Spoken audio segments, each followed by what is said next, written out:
Hey guys, and welcome to a brand new episode of our Runescape free new era account for Grab the Hog. So in terms of this video, we're kind of going to have like a mini episode where we're going to highlight something which I think the account's needed for a long time. We're going to talk through the account goals for this account for the next couple of weeks, maybe months, depending on how long it's going to take us. We're going to start this episode off with a smithing level. I've been sat AFKing smithing away while recording other content, while editing videos as well, and it really has been a little bit of a saviour to be able to make some progress on this account, which is going to align with some of our future goals as well, and make some profit while doing smithing. So we're going to get the big level 70 smithing, which, considering I've done pretty much all of this with Adamant and Rune, really happy. It's fully AFK. I have a full 15-minute AFK where I don't have to pay attention, and the maces are selling as well. And as opposed to Adamant, where with the large part of the Adamant maces we sold significantly cheaper than the mid price, I'm literally selling the Rune maces for a little bit less than the full GP price as well. But level 70 smithing is a big level, but we're going to go a little bit further than that as well. Our targets for the future is going to be level 80. So this is going to be the first big thing we're going to be targeting over the next couple of weeks and couple of months.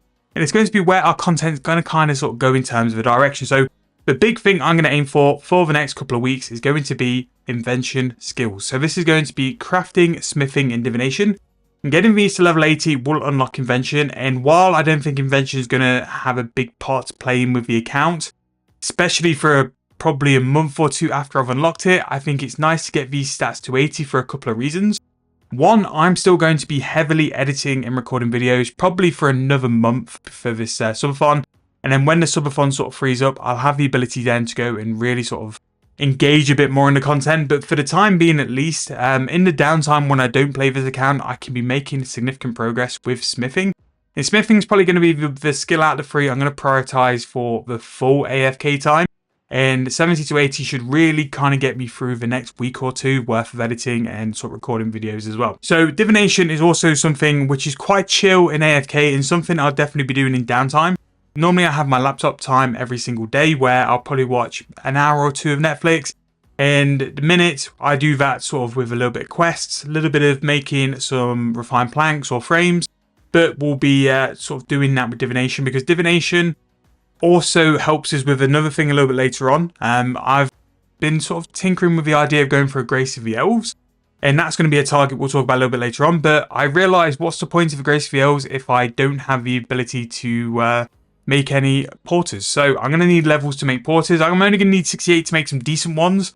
So that is going to be the next big thing, is for us to target a decent divination level to go and do some decent porters. And if we're going to go and do divination, we may as well do level 80, because again, it'll unlock things like Invention. Crafting is going to be the final one, and crafting is a little bit of a funny one really, because crafting and smithing, weirdly enough, is going to make us a big sort of deal of profit. The smithing ones here, you can see that I've sold the Rune maces here for 24,000 coins each, a decent amount there.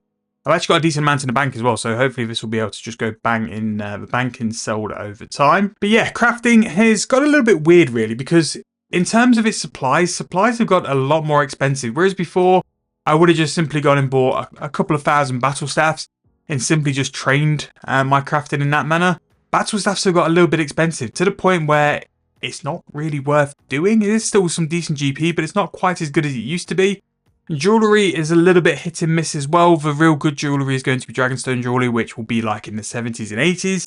But really, at the minute, the best thing I can do for crafting will either be something like green dragon hides, which, yeah, can be good, or emerald necklaces, or maybe there's some other methods in between as well. So I'm in a bit of a limbo, really, of what to do with crafting. So that'll be something which will take going forward. I'm not going to sort of spend money on crafting, because there's too much in crafting where you're going to make some GP.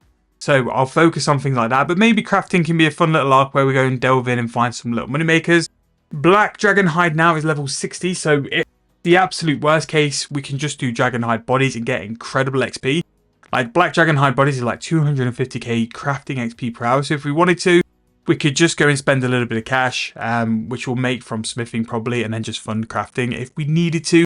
I just don't want to, but I do think black dragon hide bodies might make some profit, but we'll see. So that's going to be one of the big things to be doing, and it's what's going to sort of tie up my AFK time and the time when I'm not sort of primarily focused on farming either clips, content, or just want a bit of chill time while I watch YouTube. That's what I'm going to focus on, and work on is going to be Invention. So that's something where I'm probably going to get it within a month, but it's probably going to be using up all of my dead time, so I don't really see it as a big waste. And it's something where I want to go and get that in the future anyway. So that's the one big goal to start with. The next one is going to be 175 quest points. The reason why I've picked this as a total is because it's Barrow's Gloves. It's quite symbolic, and really the only sort of emphasis here is to keep on questing. I am in a nice little period at the minute where I do quest in like a little bit of a bulk. So I'll do 3 or 4 quests, have a little bit of a break, do another 3 or 4 quests as well. Not sure if you guys have seen the video, but my girlfriend now sort of plays alongside me, so we do quests together. It's just something we can do with a bit of time as well. So I've got someone to do quests with, which makes it absolutely so much better, because if you're not in the mood to quest, the other person can sort of take the lead and you just follow around and just follow the dialogue. So that is something we'll be doing. She works a very weird shift pattern, so sometimes we'll have a lot of time, sometimes we won't have a lot of time, which is why I kind of like wanted stuff to fill the gap in as well. But quest is going to be another big thing, because again, it's going to give me big unlocks, it's going to give me area unlocks, it's going to give me the ability to do stuff as well, which is really nice. Mentioned it a little bit earlier on, but Grace of the Elves is something I want, but there's no point buying it till I've got the divination level to sort of supply the porters. The Brooch of the Gods is something I am heavily considering, because our GP stack at the minute through just training for like Invention or just doing something in my downtime just seems to be growing. Maybe it's time to go and make the big purchase and just go after that, because as well, from just going into the main game, I'm going to make some profit from doing like Herblore. Herblore is going to bring me a lot of GP into the game. Farming, once I eventually get the farming run sorted, that will bring me GP. Fletching will bring me cash, and the Brooch will benefit Fletching as well, same with Herblore. And then Slayer as well will also bring me some cash. So the money I'm going to put into something like a Brooch will get paid multiple times over, because I'm just going to get it at such a low level. It's also going to give me the ability to go and get some components for Invention, which I don't have to pay for, and it's a really good way to like get it from just pure skilling, is to use the Brooch for God. So that's a goal I'm gonna want going forward. Whether I get the Brooch first or the Grace of the Elves first obviously depends on divination level, but to have the Brooch first and to then sort of say to myself, right, I have to pay that off and then I can move forward, could be a decent bit of content, because we'll have to dive very sort of head deep into money making methods as well. So with the questing, Smoking Kills is on the list, because I think Smoking Kills really opens Slayer. I just don't see the point of doing Slayer until you have the ability to earn the proper Slayer points, because then I want to focus on like block tasks, getting the Slayer benefits, getting the Slayer perks as well, because they're just so good for like mid to high level Slayer, just having all those quick finish perks and all the other stuff as well. So I want to be able to earn points as soon as possible. And when you build the Slayer streak up, it just means that you've got the ability to earn points quicker as well. So that is something there. And then 1250 total level. Obviously, we'll get total levels very, very quick. I'm kind of sort of still holding off a little bit for Haven Hive, which is why I think like doing Invention for a little bit will be very, very nice. Because it just means that we're focusing on some skills, train them slightly higher, which just means that the total level will slow down a little bit, and we're still pretty much in mid-level when we go to Haven Hive. 100 mil GP. Now, I don't really need GP on this account, because, again, I'm very limited on my stats. I don't really buy anything just to spend on stuff, apart from the Grace of the Elves and the Brooch, which will probably be the biggest purchases I'll probably have on the account for a year. 100 more GP just basically means I'm free to do anything as well as record any kind of content. If I wanted to go and do things for a video, this account can do it, and I think it's quite nice to have this account available to record videos and content if I wanted. And finally, the only other thing I've really got put down is to upgrade the fort, which when I'm level 75 and I can do the full upgrade to the workshop, that's when I think I'm going to go and upgrade the fort as best I can. Continue the Fort for Free storyline as well, because then we'll have access to the grove and the cabin. And the more and more we can do, I want the Fletcher's workroom, I want the botanist spot as well, because I think that's very good for herblore training. And yeah, just really get as much of the fort done as possible with the level I've got, and then I can upgrade the fort whenever I go and train construction as well. But those are the things I've got in terms of targets going forward, and I thought it was important to get a video out to show you guys, look, this is what I'm going to be aiming for, this is where the content's kind of going to be.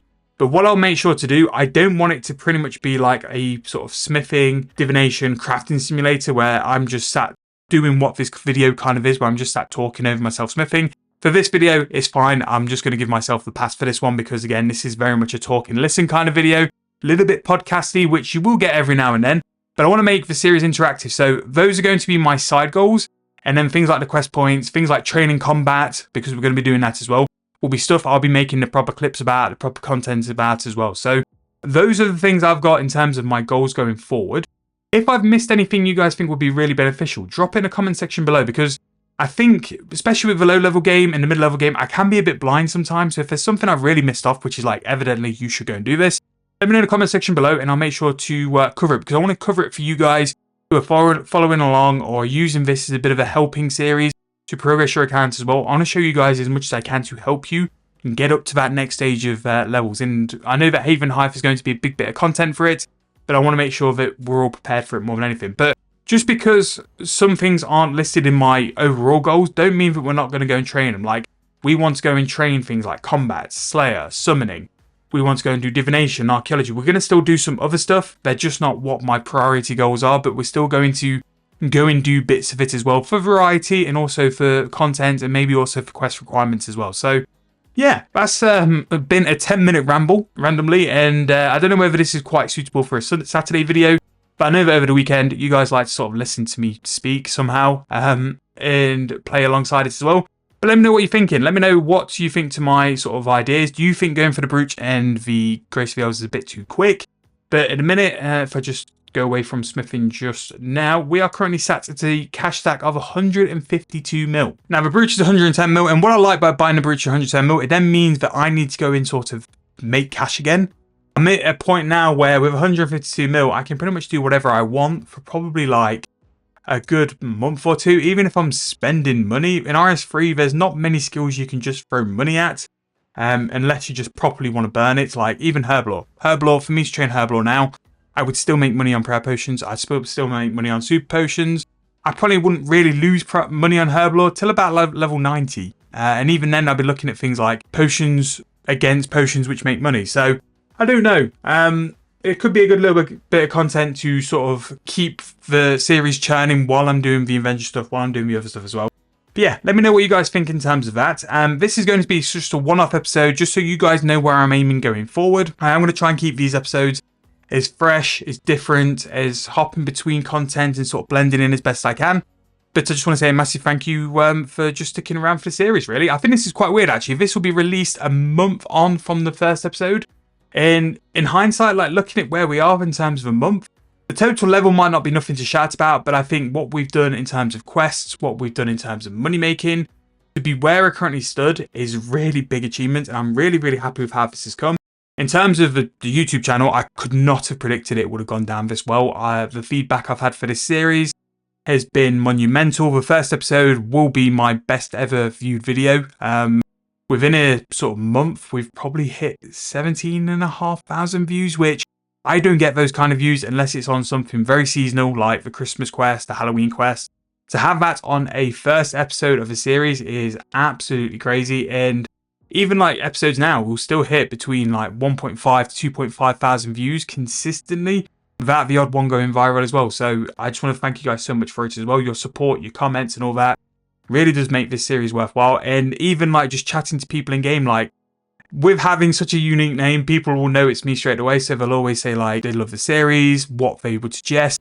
I've had a couple of people come up to me lately saying that they're doing certain moneymakers because they've seen it on my videos. And like, I don't think for the kind of content I produce, you can get a better compliment than that. So thank you guys so much for that. It really does mean the world to hear that sort of stuff. So yeah, I'm going to wrap the video up here though, because again, I don't want to ramble any longer than it needs to be. Again, I know your time is precious on a weekend, so to listen to me for this long, if you still are, I really appreciate you. And I'm going to try and push as hard as I can to get this subathon as good as it can for the final couple of weeks.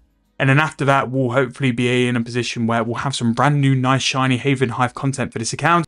And I can really pick that quality up for you guys. After the subathon's done, yes, we won't be at 2 videos a day, but I'm hoping that I can keep the quality at the same level or even higher than what we've been doing.